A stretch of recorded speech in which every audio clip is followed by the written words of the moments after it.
Ya, vamos entonces a iniciar esta audiencia. Están presentes los abogados que representan a cada una de las partes, la fiscalía, los querellantes, todos.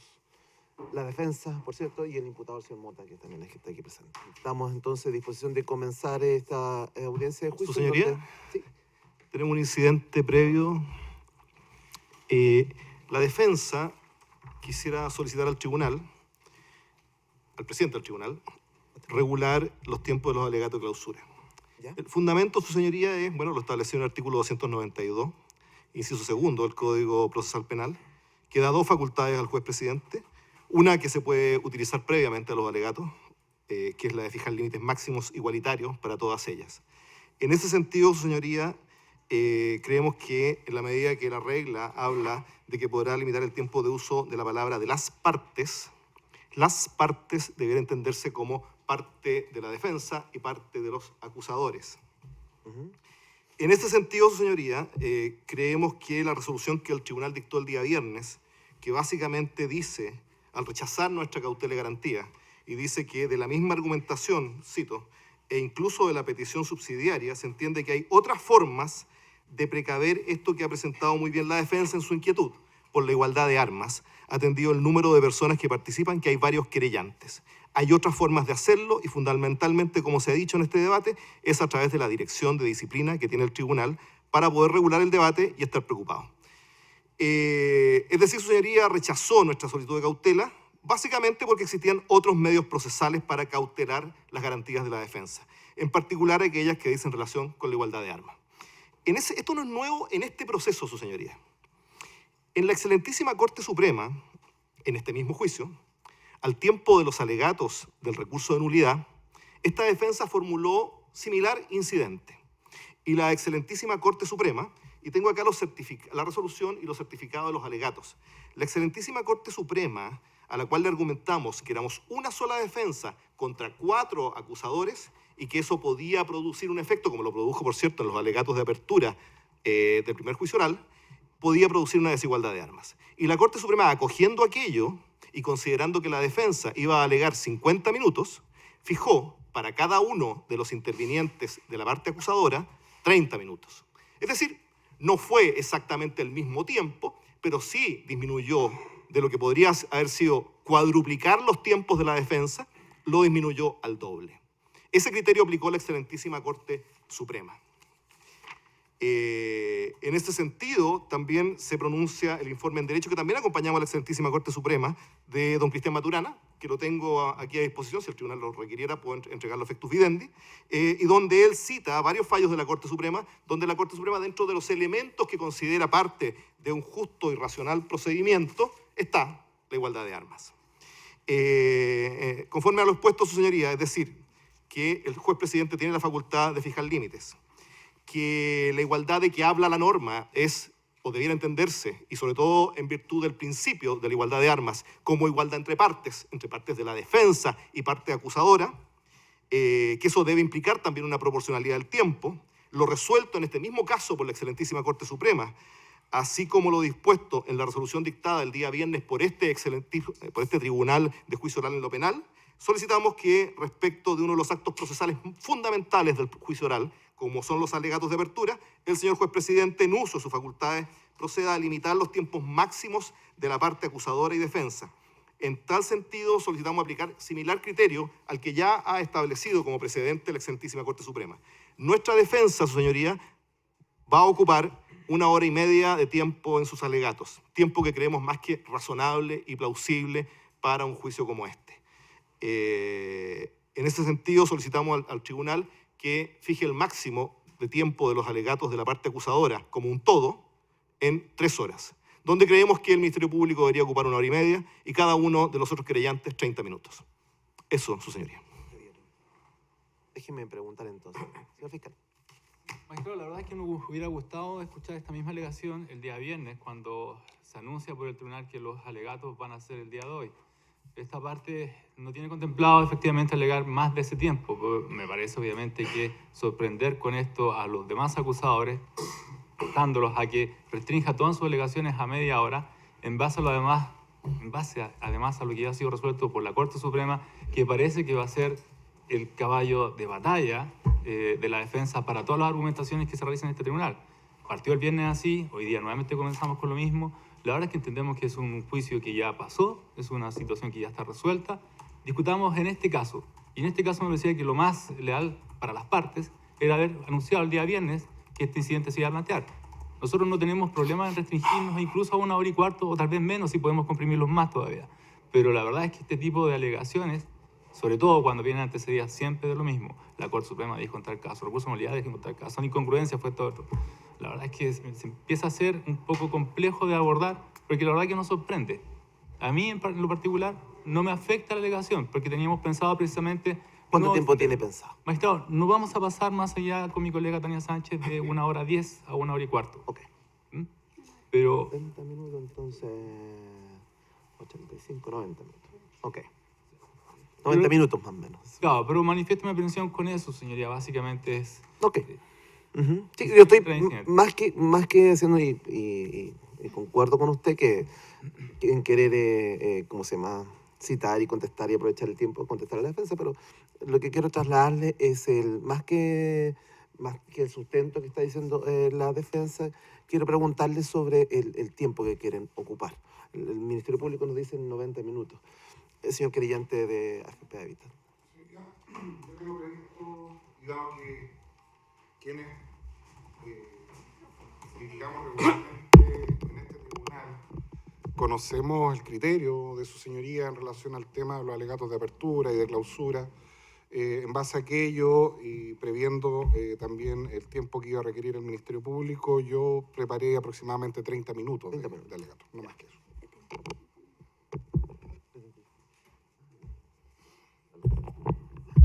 Perdón, la Fiscalía 75 minutos, entonces más o menos. Digo. Sí, Yo dije 90, sí, no más de 75 minutos. 75 minutos, señoría. 30 minutos dice AFP Habitat. Moneda. Querellante Moneda. Gracias, su señoría. Yo tenía presupuestado, y por eso me sorprende esta petición de última hora, tenía presupuestado 2 horas. ¿Ya? Puedo hacer un esfuerzo por comprimir ese tiempo. ¿Ya? Si el señor presidente me permite, me gustaría hacer una referencia adicional. Hágalo.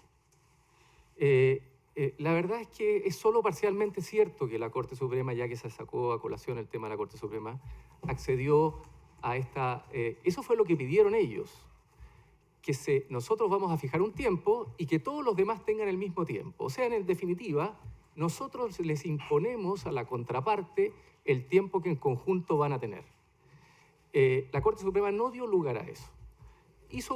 Pidió una reducción proporcional de los alegatos de las partes.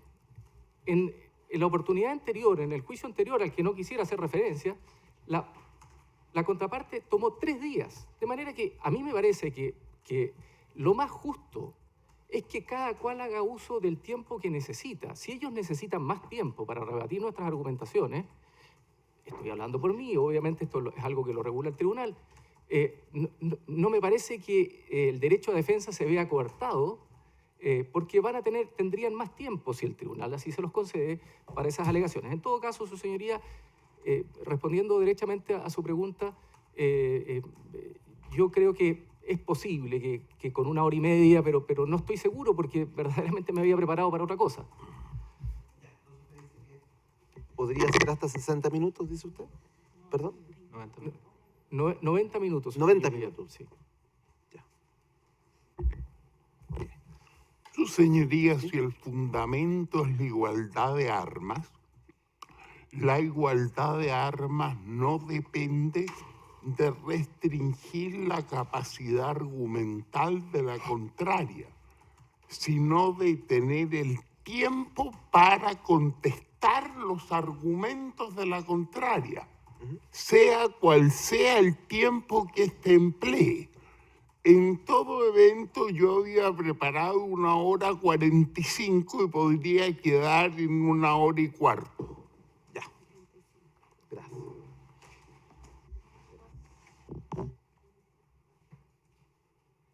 Déjenos resolver.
Entonces vamos a hacer lo siguiente.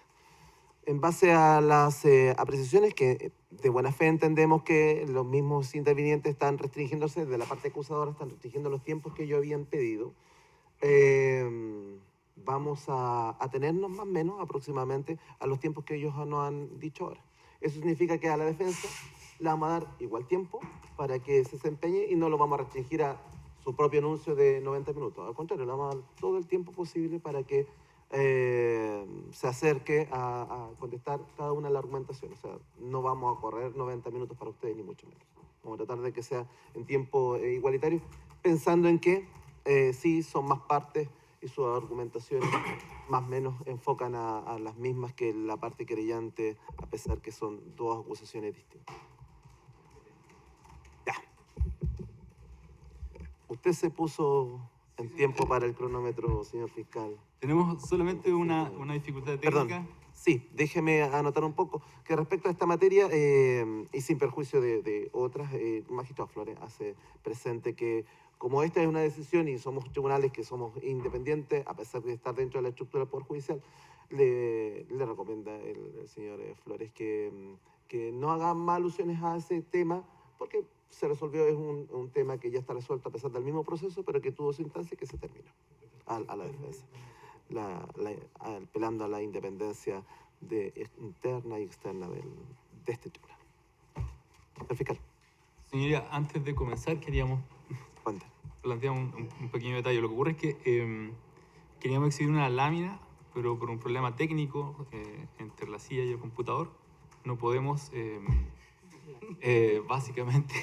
¿Qué No necesitamos? podemos conectarnos a la... Conectarnos tenemos con el el programa para conectarnos a la Claro. cámara, pero no funciona en el computador. Ya, y no está prendido el televisor, así que Sí, pero tampoco aparece en... ya. Bueno, Vamos a pedirle a nuestro asistente en informática que venga aquí a la sala y pueda hacer funcionar y volvemos al tiro con usted. Gracias. Ya, señor. vamos a hacer un receso, pequeño receso. Y lo otro muy breve es que queríamos pedirle al tribunal, con la venia de su señoría y obviamente esperando que las defensas y los acusadores tengan inconvenientes, en dividir nuestro alegato. La colega Tania Sánchez comenzaría, yo concluiría con mi parte. Porque ¿Ya? si bien es extenso, no tanto, pero es un poco cansador hacerlo en forma continua. Ahí tiene cámara, pero lo que usted quería es que se conectara al No, computador. No, con eso está bien, sí. A ver, ¿Está bien? si se alcanza a ver. Ustedes pueden agacharle el lente y hacerle zoom si ustedes quieren.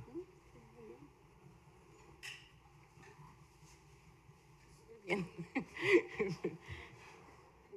Ahí.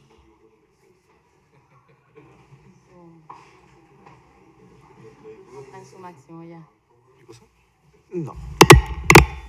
Está apretando algo y ya. Sí, tenés.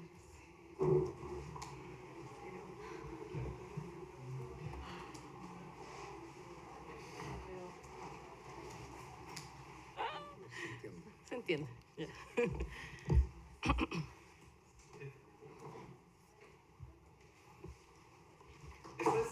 Eso era todo, señoría. Muchas gracias. Sí, vamos a exhibir tres láminas. Ya. Señor fiscal. Tu señoría, seguramente todas las personas presentes en esta sala, incluso aquellos que no tienen ningún conocimiento respecto de los hechos que el Ministerio Público acreditará en este juicio, ha escuchado la denominación que se ha dado a estos, caso Cascada. Esta denominación alude a una corriente de agua que cae desde cierta altura a causa de un brusco desnivel en su cauce. Y esta definición ha sido utilizada como una analogía para describir la estructura societaria en la cual se insertan las distintas sociedades que efectuaron las operaciones descritas en la acusación. Esta estructura consiste en una serie de sociedades matrices y filiales, es decir, vinculadas en su propiedad, y la mayoría de estas se constituyen en cuanto a su giro como sociedades de inversión. Mediante esta fórmula de propiedad concadenada, lo que se pretende son dos objetivos. Por una parte, desconcentrar los riesgos propios de la actividad económica empresarial. Y por otro lado, que es lo fundamental, ejercer el control respecto de un denominado activo subyacente, que es en definitiva la empresa productiva, la generadora de riqueza que se ubica en la base de la estructura y que realiza una actividad económica empresarial tradicional. Por eso, su señoría, es que el concepto de cascada no interpreta perfectamente el alcance que tiene la estructura empresarial que recibe este nombre. En estricto rigor o en estricto sentido, considerando que la única empresa que produce o que genera recursos es la denominada activo subyacente, es decir, la que se ubica en la base de la estructura, sería más propio llamar a esta estructura como cascada invertida, toda vez que la riqueza generada por la sociedad, activo subyacente, fluye en dirección vertical y ascendente hacia la parte más alta de la estructura. Eso lo queremos graficar con esta imagen que contiene empresa activo subyacente, los dividendos, sociedad de inversión 1, sociedad de inversión 2. El conjunto de hechos que su señoría conocerá en este juicio demostrarán que esta estructura, lícita en sí misma, fue utilizada de forma fraudulenta, realizándose una serie de operaciones en acciones de dichas sociedades y entre sociedades pertenecientes a la misma, en las que el fin buscado difería radicalmente de aquel que fue declarado, todo lo cual redunda en fuertes afectaciones al mercado de valores y a sus actores. En todas estas operaciones descritas, el acusado Aldo Motacam tuvo una participación directa. Pues bien, todos los hechos que su señoría conocerá durante este juicio provendrán de las voces de distintos actores, actores cuyo escenario de actuación es el mercado de valores. Y es precisamente dicho escenario el principal afectado por los delitos cometidos por el acusado. Pero, ¿en qué consiste este escenario? En este escenario intervienen principalmente tres actores. En primer lugar, agentes económicos con superávit, es decir, aquellos que quieren invertir sus recursos para obtener un beneficio. En segundo lugar, agentes económicos con déficit, es decir, aquellos que necesitan estos recursos para financiar operaciones o proyectos. Y en tercer lugar, aquellos que se denominan como intermediarios de valores, esto es, aquellos que operan como mediadores entre compradores y vendedores. Los primeros actores, su señoría, son aquellas personas o sociedades que quieren valores como una forma de invertir sus recursos. Estos pueden ser inversionistas privados, es decir, aquellas personas naturales o jurídicas que invierten su patrimonio o capital propio, o bien inversionistas institucionales que adquieren valores invirtiendo los fondos que administran. Dentro de estas categorías se encuentran las administradoras de fondos y las administradoras de fondos de pensiones, ambas querellantes en este caso.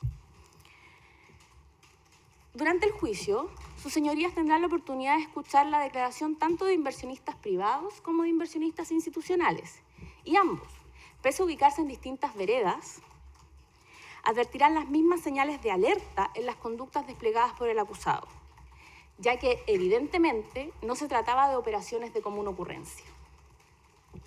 Los segundos actores mencionados son quienes emiten valores para su colocación y transacción en el mercado, con el objetivo, como ya dijimos, de captar o conseguir recursos. Dentro de este grupo se encuentran las sociedades anónimas abiertas que emiten acciones, es decir, valores de oferta pública que se transan en el mercado. En nuestro caso, las sociedades Soquimich, Pampa Calichera, Oro Blanco, Norte Grande, Potasios y Nitratos pertenecen a esta categoría de sociedades anónimas abiertas. Los terceros actores mencionados son los denominados intermediarios de valores, dentro de los cuales se incluye a los corredores de bolsa. Estos corresponden básicamente a comisionistas que reciben instrucciones para ejecutar órdenes de venta y de compra de parte de sus clientes. Las bolsas de valores o mercado secundario formal son las entidades donde los corredores de bolsa realizan sus operaciones de compra y venta de valores y, por lo tanto, para comprar o vender acciones, necesito ser cliente de una corredora quien actuará por mí en la bolsa como mi mandatario.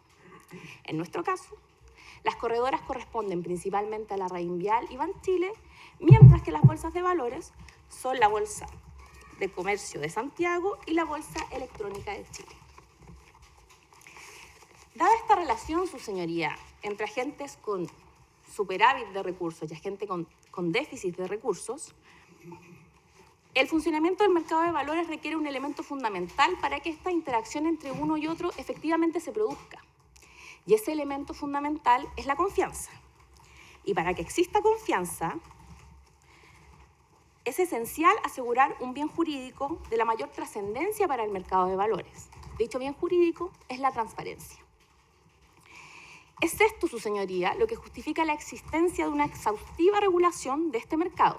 Y es esto también lo que justifica la existencia de sanciones que incluso llegan a las sanciones penales para sancionar hechos tan graves como los que nos convocan el día de hoy.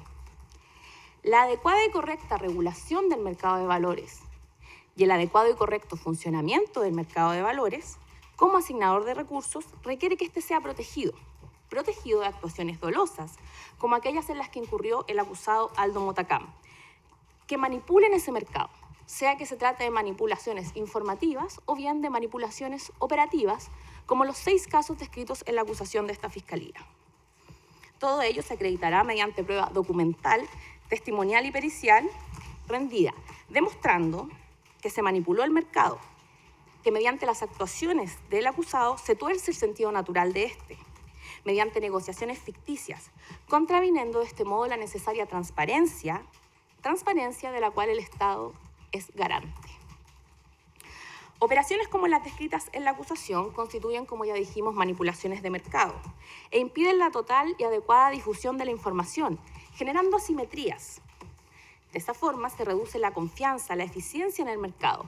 Y en el fondo, su señoría, con estas conductas que desplegó el acusado, se producen resultados injustos, toda vez que la distribución de recursos no se rige por el libre juego de la oferta y la demanda. Precisamente en atención a esto es que surge un cuarto actor, que se suma a los 3 ya mencionados. Y este actor corresponde al organismo encargado de la supervisión y fiscalización, el que a la época de los hechos correspondía a la Superintendencia de Valores y Seguros, más conocida por su sigla SBS. Su rol principal era velar porque las personas o entidades supervisadas cumplieran las leyes, reglamentos, estatutos y otras disposiciones que los rigen. Y directamente relacionada con esta función de fiscalización, la SBS también podía ejercer la potestad administrativa sancionatoria en relación a aquellas personas y entidades que eventualmente infringían esas disposiciones.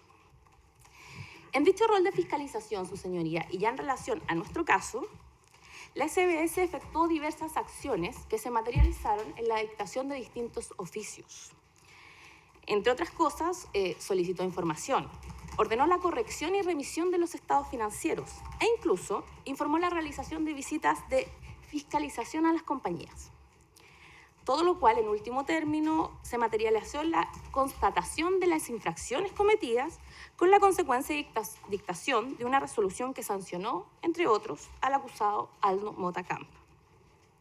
La SBS, su señoría, también cumplía una función normativa mediante la dictación de normas o instrucciones y tenía la facultad de interpretar administrativamente leyes o reglamentos. Finalmente, este organismo también cumplía una función de difusión o apoyo a la divulgación de información para el adecuado funcionamiento del mercado de valores y seguros. Y en ese rol de velar por la transparencia del mercado, supervisaba y colaboraba con el conocimiento y educación de los inversionistas y asegurados. Pues bien, ¿qué características entonces son las que permiten el correcto funcionamiento del mercado de valores? Si es que coincidimos en que el objetivo del mercado de valores es que sea un mecanismo o herramienta eficaz de asignación de recursos entre agentes de ahorro y agentes que requieren financiamiento, el mercado de valores debe ser transparente, de forma tal que sea confiable, equitativo, competitivo e igualitario para los actores que en él se desenvuelven. De lo contrario, si el mercado de valores es opaco, los inversionistas dejarán de acudir a él. Precisamente con el fin de lograr estas características, el Estado, en su rol de garante, como ya mencionamos, del mercado de valores, dictó la Ley 18.045 de Mercado de Valores, la que en su artículo 1 define cuál es su ámbito de aplicación. Y voy a dar lectura a ese artículo 1. A las disposiciones de la presente ley queda sometida la oferta pública de valores y sus respectivos mercados e intermediarios, los que comprenden las bolsas de valores, los corredores de bolsa y los agentes de valores, las sociedades anónimas abiertas, los emisores e instrumentos de oferta pública y los mercados secundarios de dichos valores, dentro y fuera de las bolsas, aplicándose este cuerpo legal a todas aquellas transacciones de valores que tengan su origen en ofertas públicas de los mismos o que se efectúen con intermediación por parte de corredores o agentes de valores. Es precisamente en la historia fidedigna del establecimiento de esta ley, su señoría, que encontramos las características que, como hemos señalado, son imperativas para el correcto funcionamiento del mercado de valores. En efecto, el informe técnico de fecha 30 de diciembre de 1980 indica que, abro comillas, los objetivos globales del proyecto de ley se sintetizan en dos ideas básicas. 1. Desarrollar los mercados de valores para permitir a las empresas obtener financiamiento a largo plazo y de este modo impulsar el desarrollo económico del país. 2. Promover el desarrollo del mercado de valores para lograr una mayor competencia dentro de nuestro mercado financiero y también con el fin de proveer al público de instrumentos adecuados para canalizar sus ahorros. Para lograr estos objetivos, debe necesariamente aumentar la confianza del público en los mercados de capitales. El objetivo de incrementar la confianza del público y la eficiencia en el mercado de valores puede obtenerse mediante medidas que aseguren mercados justos, ordenados y bien informados en los cuales los inversionistas a. Tienen libre acceso a la información concerniente a las empresas que emiten valores. B. Tienen la seguridad de que sus transacciones se ejecutan a través de profesionales altamente calificados, regidos por elevadas normas de ética profesional o comercial. C. Saben que el mercado funciona de acuerdo a normas justas y equitativas, que proveen oportunidades de éxito a todos por igual y no solo a algunos. Cierra comillas. La importancia de la vigencia de estos principios que rigen el mercado de valores, y en especial la transparencia, se refuerza, su señoría, al tener en consideración las particulares características que este mercado tiene en nuestro país.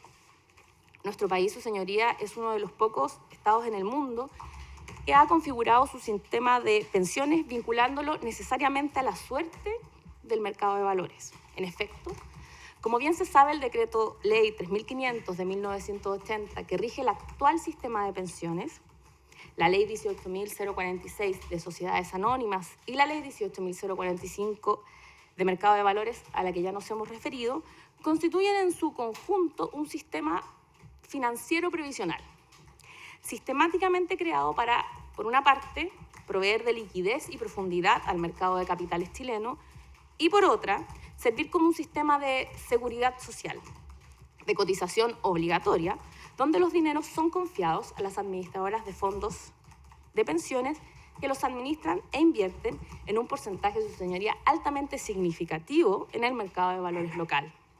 Ambos sistemas, por lo tanto, están intrínsecamente ligados. Si las pensiones de vejez de todos los ciudadanos chilenos, el patrimonio que todos llegaremos a tener y acumular para hacer frente a los gastos en un momento de especial vulnerabilidad vital como es la vejez, depende necesariamente del rendimiento que tenga este mercado de valores, existen razones extremadamente poderosas, por lo tanto, para proscribir y reprimir toda clase de comportamiento expropiatorio, engañoso o fraudulento que tenga lugar en el referido contexto institucional. Y precisamente en este caso, los fondos de pensiones resultaron perjudicados por las acciones desplegadas por el acusado, las que consistieron en extracciones injustificadas de capital social vía manipulación o instrumentalización del mercado. Es un caso en que por la vía de la corrupción del sistema, por la vía de la desviación de los fines públicos de esta institución social, que es el mercado, hacia fines o intereses privados, conllevando una grave afectación a bienes jurídicos de carácter supraindividual. Todo ello mediante, como ya hemos reiterado, la participación directa del acusado Aldo Motacam. Su señoría, habiéndonos referido ya a las características y principios generales que rigen el mercado de valores, nos enfocaremos a continuación en el segundo de los actores que mencionamos, esto es, los emisores de valores, dentro de los que se encuentran, con particular relevancia para este caso, las sociedades anónimas. En Chile, su señoría, las sociedades anónimas se rigen por la ley 18.046, ley que en su artículo primero las define como una persona jurídica formada por la reunión de un fondo común, suministrado por accionistas responsables solo por sus respectivos aportes y administrada por un directorio integrado por miembros esencialmente revocables.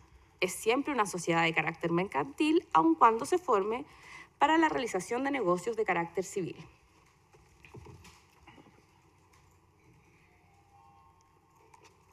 En este sentido, su señoría, es importante poner atención en una característica que ya se señala en la propia definición que nos otorga la ley, y es que quienes administran en definitiva los fondos no son necesariamente quienes son los accionistas de estas sociedades, es decir, en este caso se produce una administración de terceros de fondos ajenos. Ello genera la existencia de deberes fiduciarios para aquellos que están a la cabeza de la administración. Esto es su directorio y aquel en quien el directorio delega también esa administración, esto es el gerente general. Y Aldo Motacam, respecto de los casos 1 al 6, era gerente general de la mayoría de las sociedades descritas en la acusación. Ahora bien, las sociedades anónimas abiertas dijimos que eran emisores de valores, específicamente de acciones. Y lo que las acciones reflejan es un derecho de propiedad, en el que en la mayoría de los casos se asocia también con un control de un determinado porcentaje del total de la empresa. Es la acción un instrumento de renta variable cuyo valor dependerá, entre otros factores y principalmente, de los resultados de la empresa. Esas acciones otorgan el derecho a percibir dividendos que distribuya el emisor. Asimismo, se conoce como acciones preferentes aquellas que otorgan ciertos privilegios o preferencias, por ejemplo, en la elección o respecto de la elección de directores. En este sentido, su señoría, durante el juicio escucharemos las declaraciones de testigos, quienes se referirán a dos clases de acciones de la empresa Sokimich, SQM. Estas corresponden a las acciones SQM Serie A y SQM Serie B. Ambas series, como similitudes, podemos señalar que tienen los mismos derechos comerciales, es decir, participan equitativamente en la distribución de dividendos y además en una junta de accionistas, sea esta ordinaria o extraordinaria, cada acción equivale a un voto. La diferencia que permite afirmar que las acciones SQMA son acciones preferentes, es decir, que otorgan algún privilegio o preferencia, es que, tratándose de la elección del directorio de Sokimich, que corresponde a 8 directores, las acciones de la serie A eligen a 7, su señoría, mientras que las acciones de la serie B eligen a 1. Adicionalmente, las acciones serie B no pueden superar el 50% de las acciones emitidas y en circulación de la compañía. Esto significa que las acciones de la serie A necesariamente deben tener o son propietarias a lo menos del 50% de la empresa o del 50% del capital social distribuido en acciones. Una característica de gran relevancia que diferencia a las acciones SQMA y SQMB es la liquidez, que dice relación, su señoría, con la facilidad o dificultad para encontrar un comprador o vendedor dispuesto a efectuar una operación. En ese sentido, la acción SQMB es una acción líquida, de fácil y rápida transacción en el mercado, mientras que la acción SQMA es una acción ilíquida que se transa poco.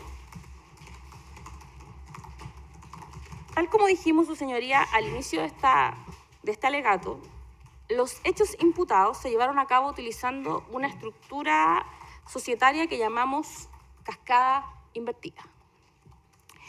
En cuanto a la estructura concreta de las sociedades involucradas en los hechos,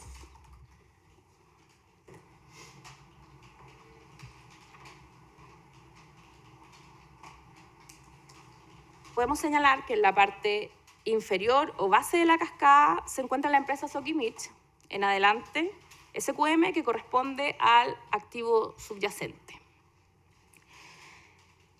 Arriba de dicha empresa, en orden ascendente, se sitúan 3 sociedades anónimas abiertas, que son las propiamente denominadas cascadas, que corresponden a Pampa Calichera, sobre Sokimich, Oro Blanco sobre Pampa Calichera y Norte Grande sobre Oro Blanco, fluyendo las aguas, como ya dijimos, o dividendos, desde la empresa que se ubica en la parte inferior, esto es SQM, hacia las empresas que se ubican arriba. Sociedades anónimas abiertas, cuyo giro, como dijimos, es la inversión en acciones. Ya siendo propietaria directamente de la compañía Norte Grande, se sitúan 2 sociedades, SQYA y SQ, las denominadas sociedades aguas arriba y que corresponden a sociedades anónimas cerradas. Su señoría, respecto a este punto, también convendría señalar que respecto de las sociedades anónimas abiertas, respecto de ellas son accionistas no solo el controlador, sino que concurren otros accionistas y respecto de esa administración de fondos por parte de terceros, también es importante señalar que dichos accionistas confían en una administración leal y honesta respecto de los fondos de la sociedad. Y esa misma idea de una administración leal y honesta es aquella que se plasma o que está detrás de la protección en la Ley de Mercado de Valores y en la Ley de Sociedades Anónimas. En tercer lugar, señoría, quisiéramos agregar que a esta estructura, a contar del año 2011, se suman 2 nuevas sociedades. Esto ya que Pampa Calichera se dividió en 2 sociedades, Pampa Calichera y Potasios de Chile. Y Oro Blanco se dividió en 2 sociedades, Oro Blanco y Nitratos, quedando Potasios en la misma línea de Pampa Calichera, esto es sobre Sokimich, y Nitratos en la misma línea de Oro Blanco, esta vez sobre Potasios.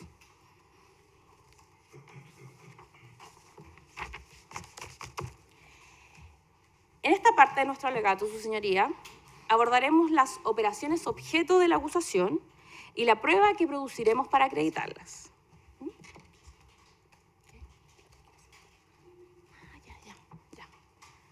Su señoría, mi colega quiere dedicarse a esta parte, así que le vamos a dar ese gusto para que sea más continuada también la exposición. ¿Ya? Gracias, magistrado. En este punto quiero pedirle al tribunal que retenga algunas frases, por favor, que van a ser escuchadas repetidamente dentro de este juicio. Una de ellas es pasar por bolsa, la otra es razón de negocios o razonabilidad económica o financiera. Le pido igualmente al tribunal retener el mensaje de la Ley de Mercado de Valores. Dice el mensaje con que se presenta esta ley. Dice lo siguiente, abro comillas, la regulación propuesta apunta esencialmente a mantener mercados equitativos, ordenados y transparentes, a la difusión amplia de información, a fomentar la competencia, el profesionalismo y el resguardo de la ética por parte de las personas que intervienen en dichos mercados, y a sancionar actos, prácticas y mecanismos engañosos o fraudulentos, todo lo cual debe tender necesariamente a alentar la confianza de los inversionistas en el mercado de capitales y a fomentar la inversión en los instrumentos de ese mercado. Voy a solicitar al tribunal igualmente que tenga bien retener la siguiente fecha, 29 de marzo del año 2011. ¿Por qué pido esto al tribunal? Básicamente, en investigaciones como esta, que son un poco más largas, que son bastante connotadas, uno va advirtiendo que tienen cierta personalidad propia y un desarrollo particular. Y en este desarrollo uno advierte que se van repitiendo ciertas frases, ciertos conceptos que son como claves de esa personalidad. Dentro de las claves de la personalidad del caso Cascada estaba precisamente la expresión pasar por bolsa. La bolsa de comercio es donde naturalmente se realizan las operaciones, las transacciones, y va a llamar profundamente la atención de su señoría, probablemente durante el desarrollo del juicio, el que se repita esa expresión, pasar por bolsa. ¿Por qué hacen hincapié en eso? Para que las operaciones parezcan legítimas, para que sean legítimas. Para esta parte, en realidad, es simplemente para que tengan la apariencia de ser legítimas. La defensa le dirá repetidamente al tribunal que estas operaciones que atribuimos nosotros como ilícitas al imputado Aldo Mota Camp cumplieron con la normativa bursátil, que todas se ejecutaron con las exigencias formales correspondientes, que hubo un intermediario, que hubieron incluso traspasos de dinero. Y claro, las operaciones de este juicio efectivamente tienen una materialidad, existen como tal. ¿Es por eso que son reales? A nuestro juicio, no. ¿A través de estas operaciones se buscaba la transferencia efectiva de dominio? No. Vamos a demostrar por qué en cada caso, señoría. ¿Quién negociaba las acciones en este caso? ¿Quién realizaba las transacciones? Los hechos, en la primera aproximación que uno puede tener a ellos, pueden resultar bastante farragosos. Cuando uno habla de los casos 1, 2 y sigue hasta el 6, en la descripción aparecen múltiples detalles.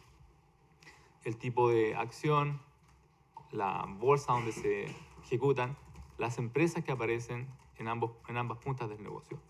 El resultado final de los mismos, los valores involucrados, y la verdad es que cuando uno los mira por primera vez, siente una especie de shock, de todo tipo, particularmente numérico. Pero la verdad es que si uno los ve en detalle, resultan ser casos bastante sencillos, señoría. En los casos 1, 2 y 3, que tienen lugar en los meses de diciembre de 2009, marzo y abril de 2010, el señor Mota Camp, con terceros, opera comprando acciones de Sokimich B. Pocos días después de haberle comprado a esos terceros, Pan Chile, Citigroup, Inversiones del Parque, pocos días después les vende a estas mismas empresas, a estas mismas personas. Lo singular es que les vende a un precio mucho más barato del que le había comprado. En algunos casos con una diferencia de 150 pesos, en otros casos con una diferencia de 190 pesos, pareciera no mucho, pero como se trata de miles de acciones o millones de acciones, en pocos días esa cantidad se ve multiplicada exponencialmente y siempre, siempre con perjuicio para las sociedades cascadas que él mismo administraba. En el caso 4 es bien singular. El caso 4, su señoría lo va a conocer repetidamente como la operación Pre-Linsor. Pre-Linsor. ¿Por qué? Porque el caso 5 va a ser conocido como la operación Linsor. En la operación Pre-Linsor, que se ejecuta en diciembre del año 2010 y en enero del año 2011, ambas tienen un ciclo que dura un día. Me explico. El 23 de diciembre, el imputado señor Aldo Mota Camp vende por Pampa Calichera a Oro Blanco. En ese mismo esquema que ustedes están viendo, el primer piso de la cascada le vende al segundo piso de la cascada, en forma directa. Al día siguiente, lo que Oro Blanco había comprado a Pampa Calichera se lo vuelve a vender, con una diferencia de precio a favor de Oro Blanco. En ambos casos, entonces, tenemos al mismo gerente general, porque lo era en esa fecha gerente de ambas empresas, así como lo era también de Norte Grande. Se vende a sí mismo en el fondo.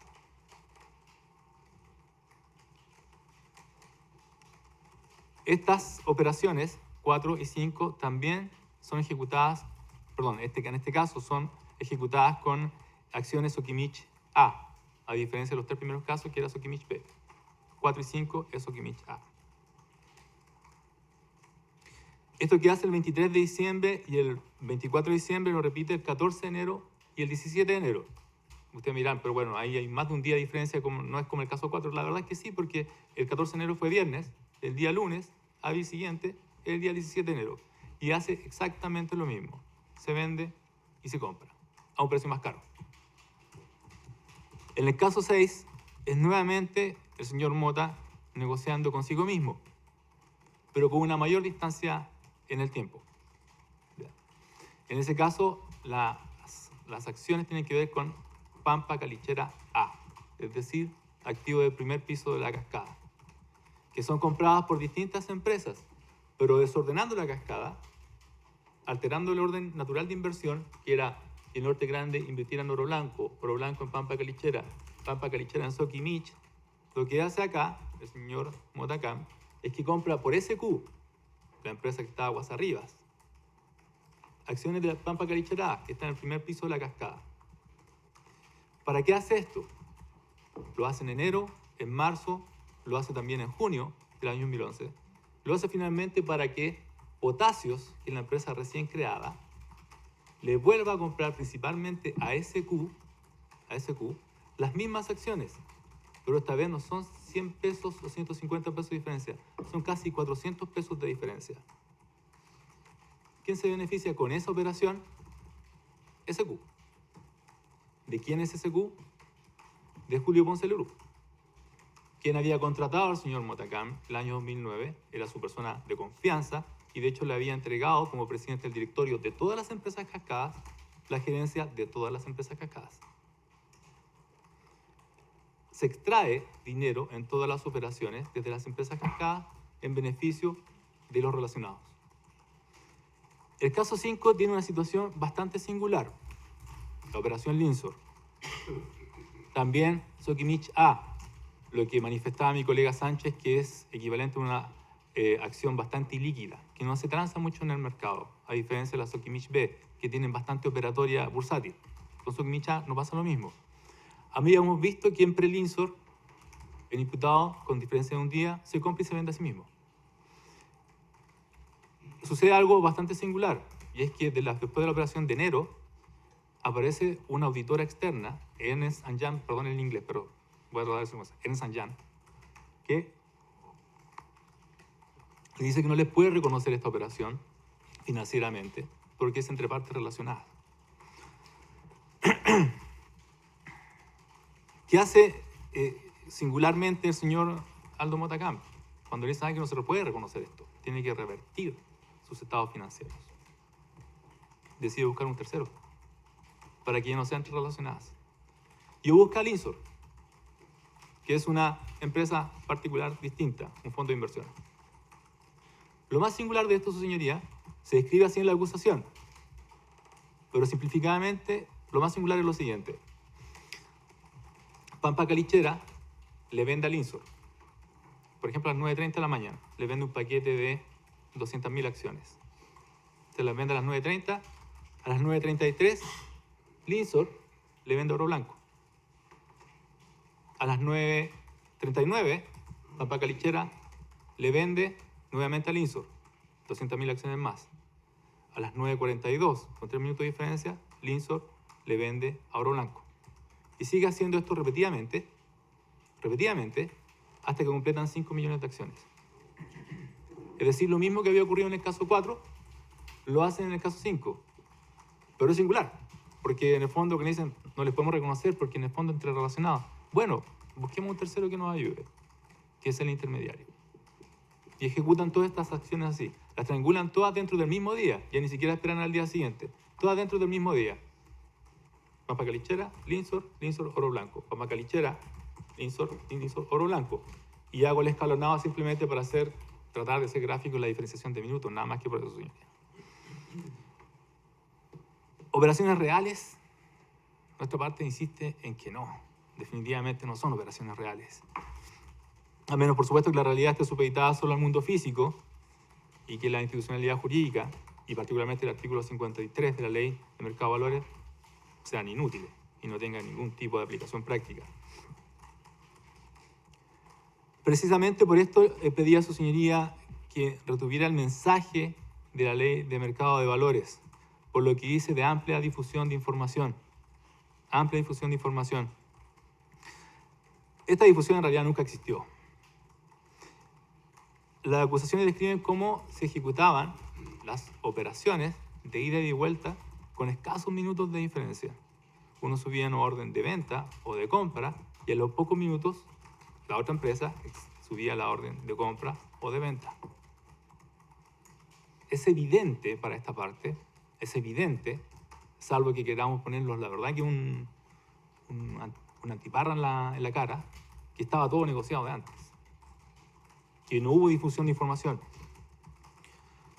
Las partes estaban de acuerdo de antes, por supuesto, es como evidente. Incluso en algún momento ustedes van a escuchar la expresión, están medio negociadas. Va a aparecer en una de las pruebas que vamos a rendir. Están medio negociadas, hay que pasarlas por bolsa. Hay que pasarlas por bolsa.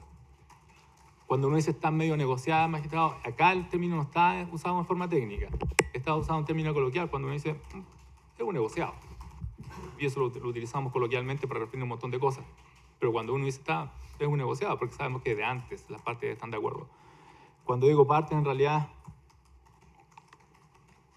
en plural lo digo en sentido muy figurado, porque siempre el señor Mota Camp sentado en ambos lados de la mesa, negociando consigo mismo. Forma parte de la teoría del caso de la defensa señalar que estas son operaciones habituales y usuales en el mercado. Y su señal lo pudo leer de los argumentos de defensa que al menos están plasmados en la autoapertura. Veremos más adelante que hay un giro particular y fundamental en esas alegaciones de acuerdo a lo que vimos en el incidente del día viernes. Pero la verdad es que estas operaciones no tienen nada de habituales y nada de usuales, porque de hecho inversionistas individuales e institucionales se dan cuenta de que algo extraño está pasando y empiezan a pedir información. Información que nunca les es entregada directamente. También vamos a rendir pruebas respecto de eso. Juntas de accionistas, cartas, donde se pide directamente información a la compañía, a su administración, y la reacción de la compañía no puede ser más singular. Exhibir un informe en derecho de que no puede entregar esa información. La primera vez que yo veo que una empresa que tiene deberes fiduciarios a sus accionistas les dice, no les puedo entregar por esto y tengo respaldo de un informe de derecho. No tienen nada de usar estas operaciones de su señoría y de hecho generan una fiscalización de la SBS.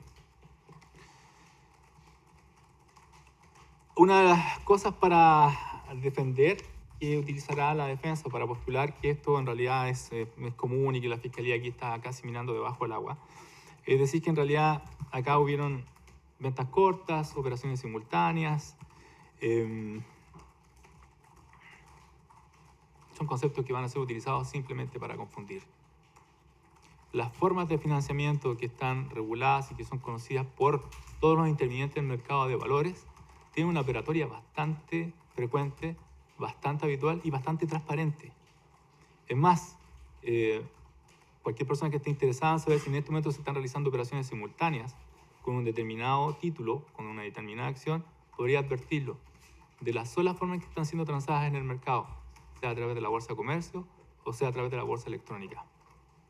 Acá no hay una cosa arcana, no hay una cosa misteriosa que le lleve a decir a la defensa, pretendiendo al tribunal que esto en realidad es totalmente normal y que solamente la fiscalía o la superintendencia incluso no lo supieron interpretar o quisieron darle un cariz delictual a algo que era de habitual ocurrencia. Eso no es así. Van a declarar precisamente en este juicio personas vinculadas a la Bolsa Electrónica de Comercio, a la Bolsa de Comercio de Santiago y la Bolsa Electrónica de Chile.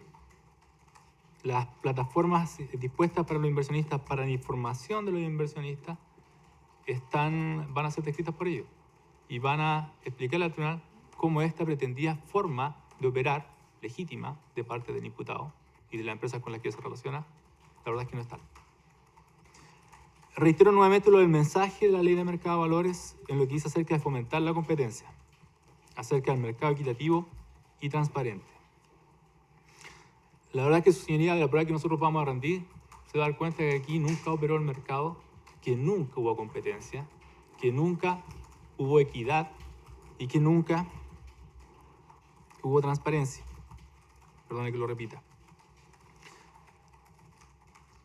¿En qué momento hay concurrencia de otro demandante o de otro oferente cuando el señor Mota negocia consigo mismo las acciones de Soquimich entre Pampa Calichara y Oro Blanco? O cuando pide al INSOR que intervenga en esta triangulación en los casos 4 y 5. Hay una prueba que es particular respecto a este punto y que vamos a exhibir al tribunal. Se trata de un correo electrónico. Un inversionista, entre comillas, despistado, que le interesan las acciones, por supuesto, Soquimich, que casi no tienen transacciones en el mercado. Un inversionista quiso intervenir. Y ese es otro concepto que su señoría va a escuchar repetidamente, interferir. Es decir, yo tengo una operación, la quiero interferir. Es decir, aparece un tercero que realiza una propuesta mejor de compra, que podría llegar a subir el precio y la posición del vendedor se podría ver beneficiada. ¿Qué hace cuando aparece este inversionista inadvertido? Recibe un correo electrónico de parte de uno de los directores de las empresas cascadas, manifestándole que había cierto problema con su intervención, que mejor se desistiera. ¿Cuál es la competencia en ese caso, señoría? La Fiscalía entiende que en este caso nunca operó el mercado, que este fue manipulado por el imputado Aldo Motacán. ¿Con quién está compitiendo en ese caso particular? Es la operación 4. ¿Con quién compite en ese caso particular? Consigo mismo. Porque obviamente si yo soy vendedor quiero vender al precio más alto posible y el comprador quiere comprar al precio más bajo posible. Eso indica la lógica de la concurrencia de demandantes y oferentes en el mercado. Pero aquí eso no pasó. El simple paso por la bolsa, señoría, no puede servir como una especie de pócima que sanea una operación ficticia de su calidad de tal. Razón de negocio, razonabilidad financiera. Algo que refuerza el carácter ficticio de las operaciones que se escriben en nuestro primer grupo de hechos es su falta de razonabilidad económica. El señor Mota es un gerente general altamente calificado como profesional de uno de los grupos empresariales más importantes del país. ¿Cómo se puede explicar que primero, los 3 primeros casos, le compre a relacionados algo más caro para a los pocos días vendérselo más barato? Él mismo. Y con eso provoca pérdidas financieras enormes para las compañías. Uno pudiera decir,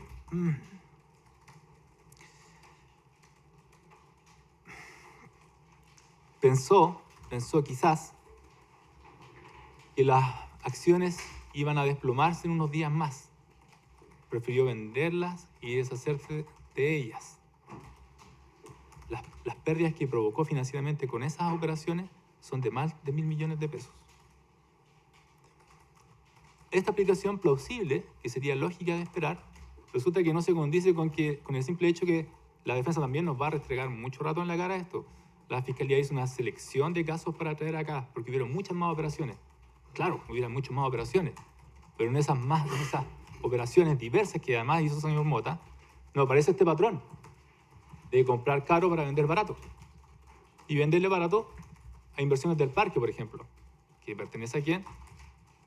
Al controlado. Esta aplicación plausible también se queda en el caso 4. Mire, el caso 4 es tan singular, que cuando Pampa Calichera le vende a Oro Blanco, en diciembre y en enero, diciembre de 2010, enero de 2011, la operación tiene la siguiente condición de pago o de liquidación. Pagadero mañana. Es decir, Oro Blanco el día 23 de diciembre no tenía que pagarle a Pampa Calichera por estas 2.500.000 acciones que compró ese día. Sin embargo, cuando Oro Blanco le vende a Pampa Calichera el día 24 de diciembre, un día después, la condición es pagadera hoy. ¿Qué reembolso patrimonial tenía que hacer Oro Blanco para financiar esa operación? Ninguno. Incluso más, con esta pasada ganó dinero. Así que fue Pampa Calichera, como le vendió más caro, quien tuvo que efectivamente pagarle a Oro Blanco un diferencial.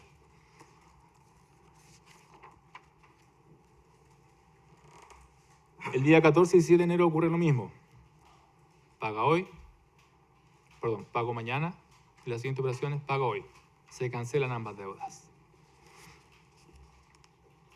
Cuando una auditoría externa, como decía antes, le indica a las empresas que estas operaciones interrelacionadas no podían ser reconocidas financieramente, lo que hace el señor Motacam es algo que es bastante singular. En lugar de aceptar el mensaje, se deshace el mensajero y cambia la auditora. La auditora pasa a ser Pricewaterhouse. Nuevamente, disculpa por el inglés. Pricewaterhouse pasa a ser la nueva auditora.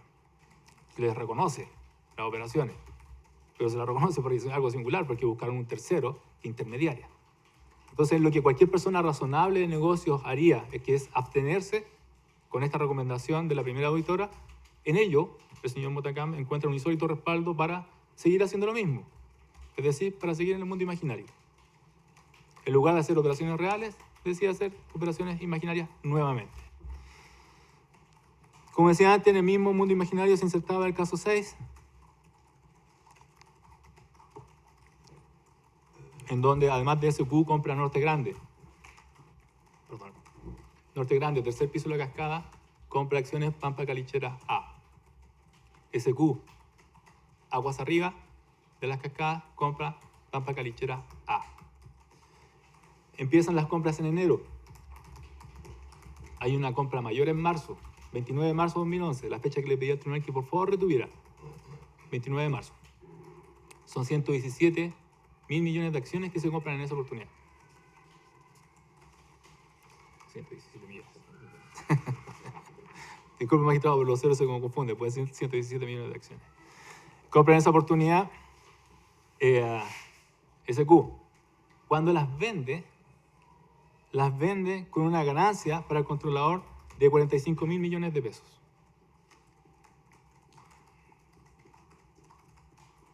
En este punto tenemos que asumir como fiscalía, y acudiendo acá a un proverbio oriental que se atribuye a Confucio, nosotros nos equivocamos, en este caso cometimos un error y no queremos cometer un error mayor no corrigiéndolo. En la acusación decimos que el señor Mota era director de Potasios, la empresa que compra finalmente, que cierra el ciclo de Pampa Calichera en octubre del año 2011. Eso no era así. Él fue gerente al comienzo y fue director de la empresa después de la fecha en que se ejecuta el ciclo. Pero vamos a reunir pruebas para demostrar al tribunal que igualmente estuvo detrás de las negociaciones, estuvo detrás de las operaciones de financiamiento para esa compra. Un financiamiento bien singular, su señoría, se lo vamos a explicarle y usted se va a dar cuenta, es muy singular el financiamiento de esas operaciones. Porque SQ también le presta a Potasios para que le compras, para comprarse a sí mismo. ¿Ya? Esto no es algo extraño en las sociedades cascadas, esto pasa habitualmente. Y le voy a explicar de inmediato por qué. Cuando decíamos que vamos a aprobar igual su intervención, la vamos a aprobar por lo siguiente. La ley de sociedades anónimas atribuye a los directores ciertas responsabilidades civiles, penales y administrativas. Y dice en el artículo 50 que estas responsabilidades también se van a aplicar al gerente general y a quien haga sus veces. Y también a los ejecutivos principales. Si yo estoy negociando un crédito millonario por una empresa, aunque no tenga en ese momento el carácter de gerente general, lo que estoy haciendo es comportarme de todas formas como un gerente. Y en eso lo que hace el artículo 50 de la Ley de Sociedades Anónimas en relación al 42 de la misma ley es simplemente recoger el principio de realidad. Algo que se nos enseña siempre cuando estamos estudiando, que las cosas son de acuerdo a su esencia y no de acuerdo al rótulo o al nombre que se le asigne a cierto concepto. De acuerdo a la esencia, de acuerdo al principio de realidad, el señor Mota, en este grupo de hechos, seguía siendo quien se comportaba como gerente. Me refiero ahora al segundo grupo de hechos de la acusación, el caso Actas. Cuando pedí al tribunal retener la fecha 29 de marzo de 2011, es porque en esa fecha ocurren tres situaciones bastante singulares. Primero es la fecha de la operación Linsor, caso 5. En segundo lugar, como para realizar la operación Linsor, Oro Blanco no tenía dinero, al igual que en el caso 4, lo que hace Potasios es prestarle dinero a Linsor. Y por eso estas operaciones son tan hermanas y son tan homologadas. ¿Sí? Pampa Calichera, perdón, no sé si parece que me equivoqué. Pampa Calichera le presta a su filial, o a su matriz, en este caso Oro Blanco, le presta dinero para comprar las acciones que a su vez Pampa Calichera le está vendiendo al Insur y que el Insur le vende a Oro Blanco. ¿Ya? Es decir, al igual que en el caso anterior, Oro Blanco no tenía necesidad de desembolsar dinero, que no tenía. Igual que en el caso 4, porque como era pagadero hoy o pago mañana, no había necesidad de desembolsar dinero. Ese día, además, el préstamo es por $300 millones. El costo total de la operación fueron $281 millones. Ese día, además, 29 de marzo, como lo anticipaba antes, es el día en que Inversiones SQ, la empresa que está arriba de las cascadas, le compra 117 millones de acciones Pampa Calichera. Se las compra a Oro Blanco.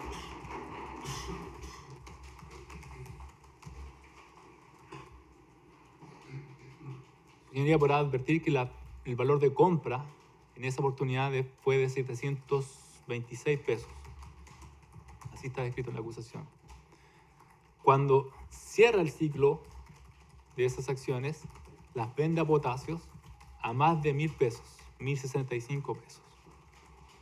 Estamos hablando de más de 400 pesos de diferencia. Esa pérdida de 45.000 millones de pesos de Potasios o de las sociedades cascadas benefician directamente ¿a quién? A SQ.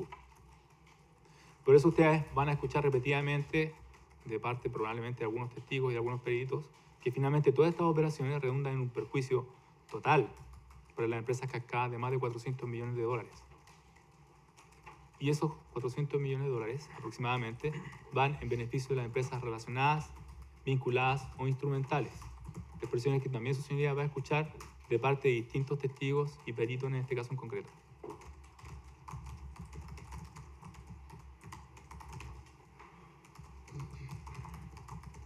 Cuando me refería al caso de acta, su señoría, es por el tercer evento que ocurre el 29 de marzo de 2011. Operación Linsor, el préstamo para que se ejecute la operación Linsor, la venta o la compra de acciones Pampa Calichera por SQ, pero además la fecha de las dos primeras actas que nosotros decimos que son falsas. En el caso de actas, hay 4 actas falsas. 2 de 29 de marzo de Pampa Calichera y Oro Blanco. 2 de 20 de abril de Pampa Calichera y Oro Blanco. Va a declarar un perito de nuestra parte, perito de la CRIM, señor Muñoz Neira, y dar cuenta por qué estas actas son falsas y qué elementos tuvo para contrastarlas. Por cierto, son elementos aportados por testigos de esta misma causa, pero además las manipulaciones son tan burdas que en algunos casos el tribunal va a observarlas con la simple exhibición material del documento. Se da cuenta que en el libro de directorio de estas empresas están pegadas hojas que no están firmadas. Hay una circular antigua de la SBS que indica cuáles son los requisitos que deben cumplir el llevado de los libros de directorios.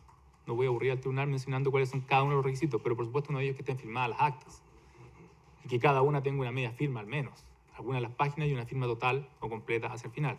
Pero en ese caso no ocurre. Y el tribunal lo va a poder advertir con mucha claridad. Cuando señalaba que inversionistas individuales se habían dado cuenta de que las operaciones no eran usuales, que en los argumentos de la defensa, se genera la intervención de la superintendencia. Y me refiero ahora brevemente a la prueba de sostenibilidad que vamos a retirar.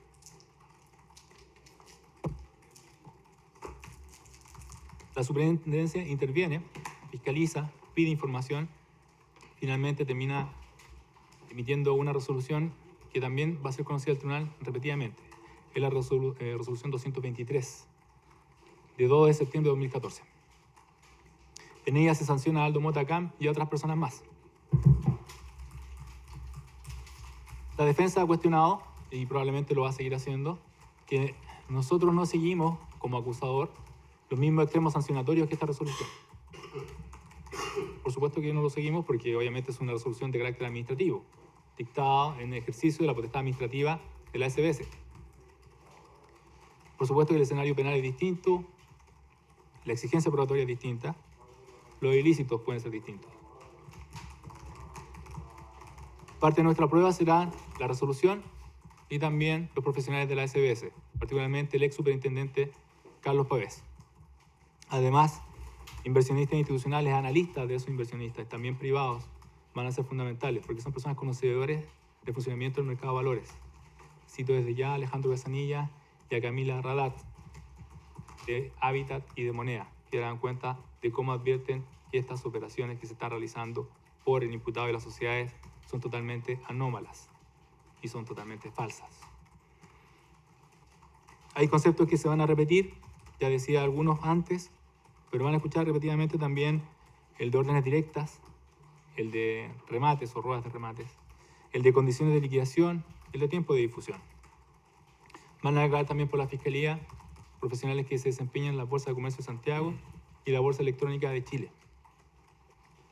Van a ser exhibidos correos electrónicos, tanto del imputado como de otras personas vinculadas a la empresa Cancada, que van a contextualizar nuestra investigación. De manera fundamental también van a aclarar, su señoría, peritos profesionales del Centro de Estudios y Asistencia Legislativa de la Universidad Católica de Valparaíso, a quienes se les encomendó realizar un análisis de las operaciones de compra y venta dentro de la estructura societaria de Cascadas. Van a aclarar igualmente los profesionales de Ernst & Young, que hacen el primer reparo a la operación del caso 4.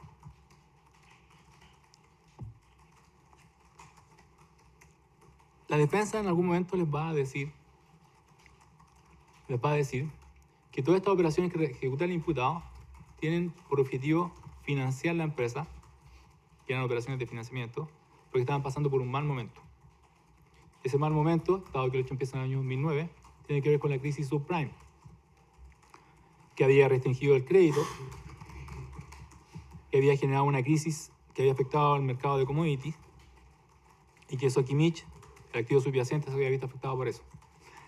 El tribunal va a poder apreciar precisamente de las actas que vamos a exigir, que vamos a exhibir del año 2008-2009, cómo en realidad Sokimich tuvo años de bonanza económica en ese periodo.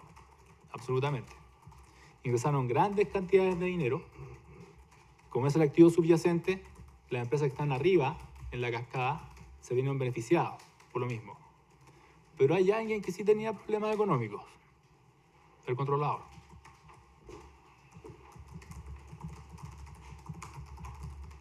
Magistrado, me refiero puntualmente al artículo 53. Sé que prometimos un tiempo y voy a tratar de ajustarme completamente a él.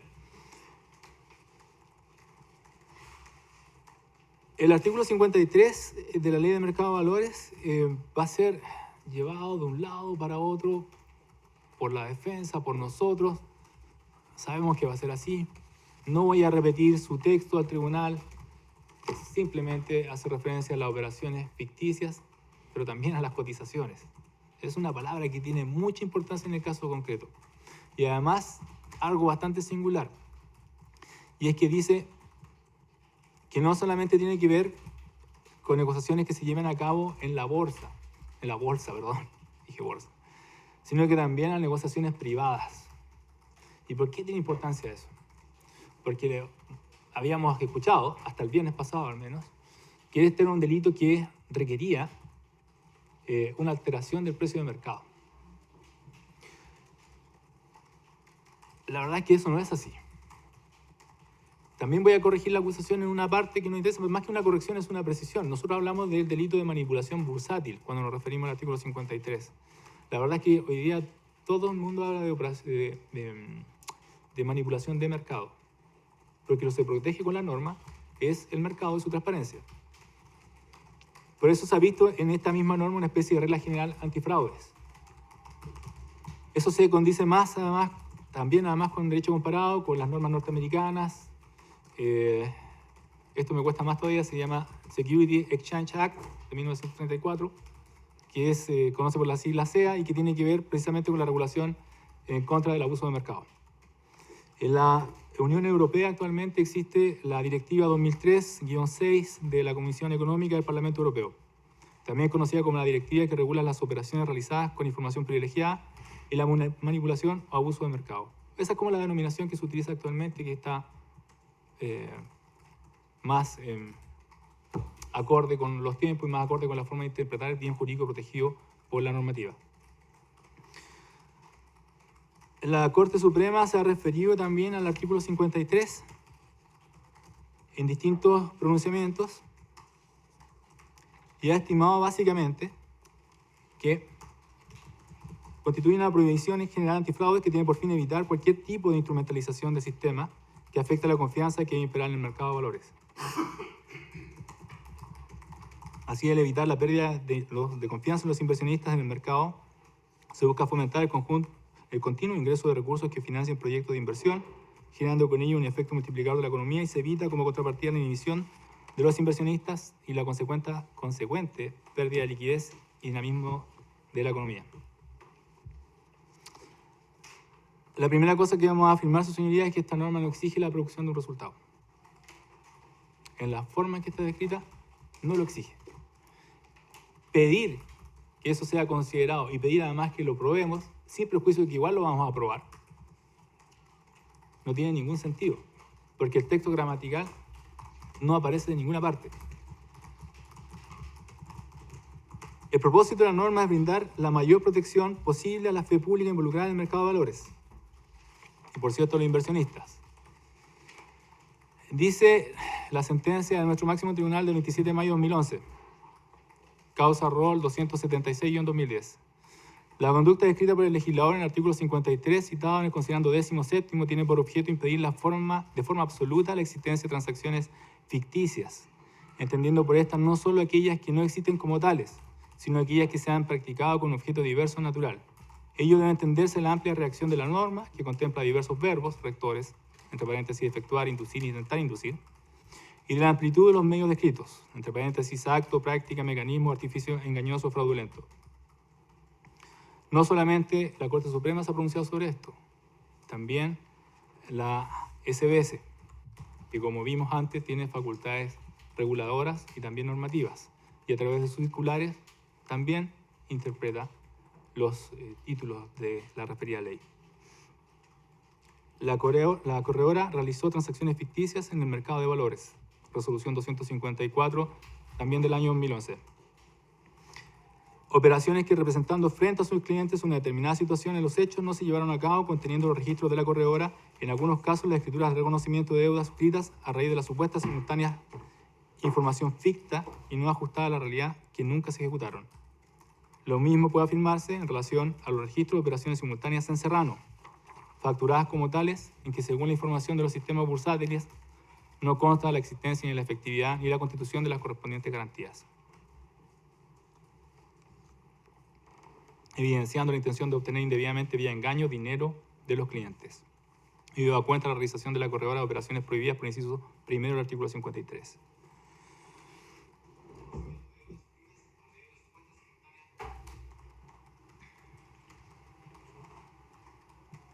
Los organismos que intervienen en el mercado de valores, las bolsas de comercio, se dan su propia autorregulación. El año 2009 se dictó un documento cuya finalidad es establecer reglas orientadas a prevenir el uso de información privilegiada y la manipulación de mercado. Este documento de autorregulación, que es un manual, dice lo siguiente: el caso del operador de una corredora que realiza transacciones ficticias sin la intención de realizar una transacción que altere la posición en acciones que inicialmente tenía. Eso es lo que define como una operación ficticia, y da un ejemplo de lo tal. Este manual es conocido obviamente por todos los intervinientes en el mercado. O sea, no solamente nuestros tribunales de justicia, no solamente el ente regulador, sino que además los propios intervinientes, los propios intermediarios, se han regulado para entender qué es una operación ficticia. Y acá hago hincapié en el hecho de que son transacciones que se hacen sin la intención de realizar una transacción que altere la posición de acciones que inicialmente tenía. Operaciones 4 y 5. Más gráfico que eso no puede ser. Adicionalmente, su señoría, para puntualizar solamente lo que tiene que ver con esta norma, no existe ningún antecedente gramatical que indique que el artículo 53 exija una alteración de precios de mercado. Perdón, cuando decía antes que nosotros íbamos a probar de todas formas que había un resultado, no me refería a la alteración de precios de mercado, sino que igualmente había existido una pérdida financiera para las empresas cascadas. Me corrijo de inmediato si es que lo quería entender eso, no me refería a eso. Lo que no exige la norma en ningún caso es una alteración de precios. La forma en que está estructurado el artículo 53 es de un delito de peligro abstracto.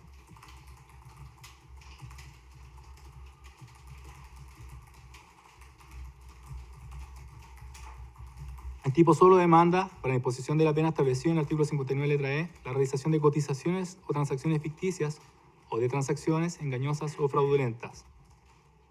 Es un delito de mera actividad. El énfasis está puesto en la acción descrita en el tipo y no en un resultado.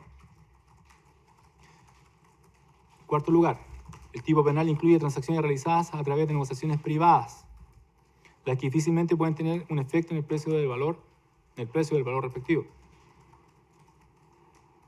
No obstante, la ley expresamente las prohíbe. ¿Con qué objetivo las prohibiría si no van a afectar nunca el precio de mercado? Porque son negociaciones privadas.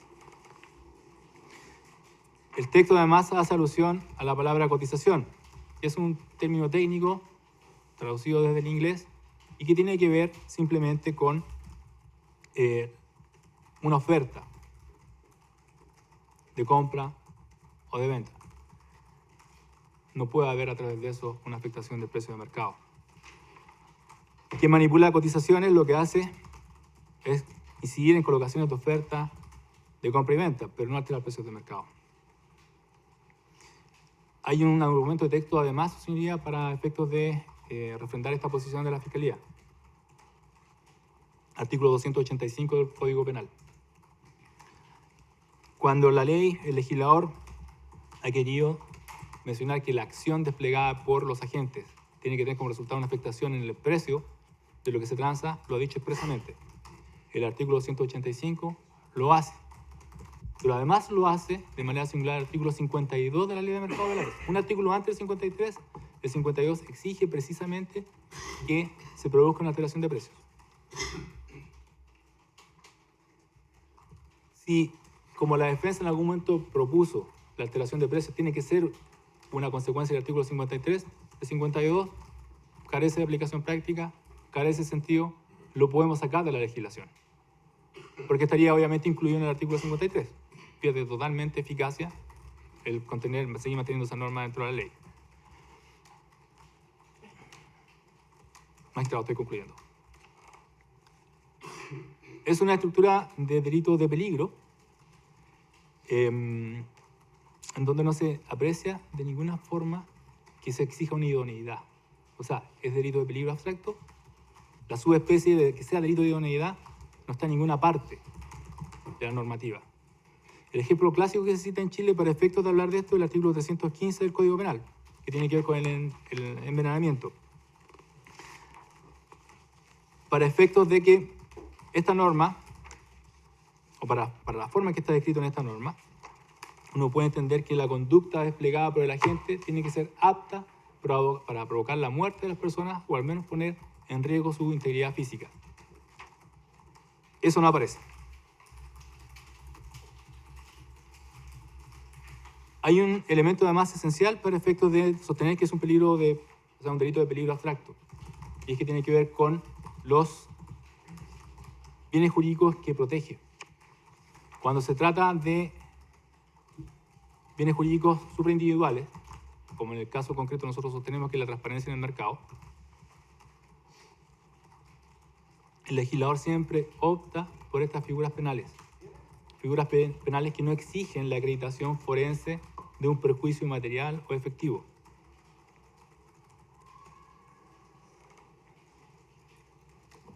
Eso es ampliamente recogido en la doctrina y en eso coincide el profesor Héctor Hernández y además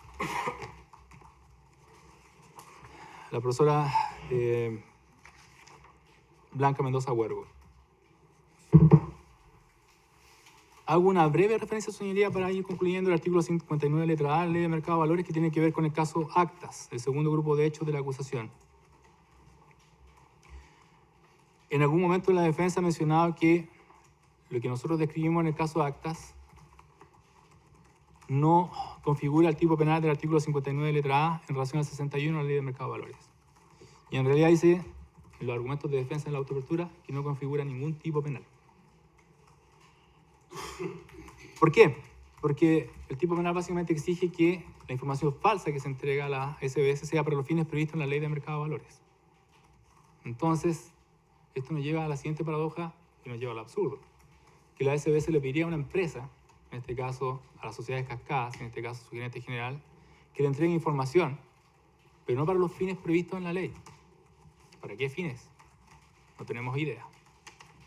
Si no es para fiscalizar, si no es para ver si están cumpliendo efectivamente con la normativa de esa ley, con la normativa bursátil, ¿con qué objetivo la superintendencia podría estar pidiendo la información?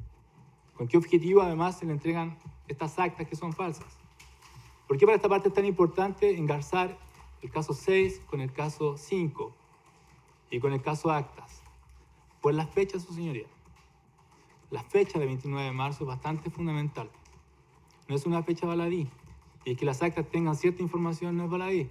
Se da cuenta, su señoría, que en las actas falsificadas se indica que se informó al directorio de la operación Linsor y se informó del financiamiento de la operación Linsor. Que Calichera le prestaba oro blanco. Y que oro blanco iba a comprar en el mercado acciones de Pampa Calichera. Cuando el fiscalizador le pide las actas y le entregan actas falsas, ¿qué se le está entregando? Sino es información que tiene que ver justamente con las facultades que le entrega la ley para fiscalizar a estas empresas.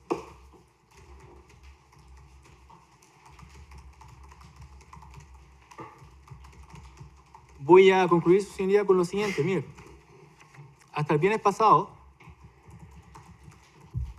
la defensa siempre había sostenido que esto no era un delito de peligro abstracto. Siempre había sostenido que se exigía la concreción de un resultado, que no era un delito de mera actividad.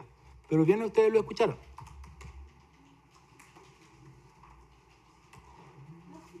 ¿Sí? El viernes ustedes escucharon el incidente cuando la defensa quiso excluir al querellante Lobos. ¿Qué es lo que le dijo la defensa al tribunal? Estábamos en presencia de un delito abstracto, es un delito de mera actividad, por lo tanto acá no puede haber una víctima. Incluso si él fuera víctima, lo sería con como pretende, por hechos que ocurren posteriormente, porque él aparece como inversionista el año 2012 y los hechos que la acusación abarca van hasta el año 2011. Sería hoy día una paradoja absoluta que la defensa pretenda excluir a un creyente señalando que es un delito de peligro abstracto y de mera actividad, pero que ahora alegara y sostuviera durante todo el juicio para obtener la absolución del imputado, diciéndole al tribunal, la Fiscalía nunca acreditó que hubiera una afectación del precio de mercado. Nunca acreditó que hubiera un perjuicio para los accionistas minoritarios. ¿Cómo se podría dar una situación así? Nosotros veníamos hoy día, o veníamos preparados para un alegato distinto, haciendo mucho hincapié en el tema del delito. Pero nos dimos cuenta que la defensa hoy día acoge la tesis de la Fiscalía, que siempre hemos representado, es decir, estábamos en presencia de un delito de peligro abstracto, un delito de mera actividad.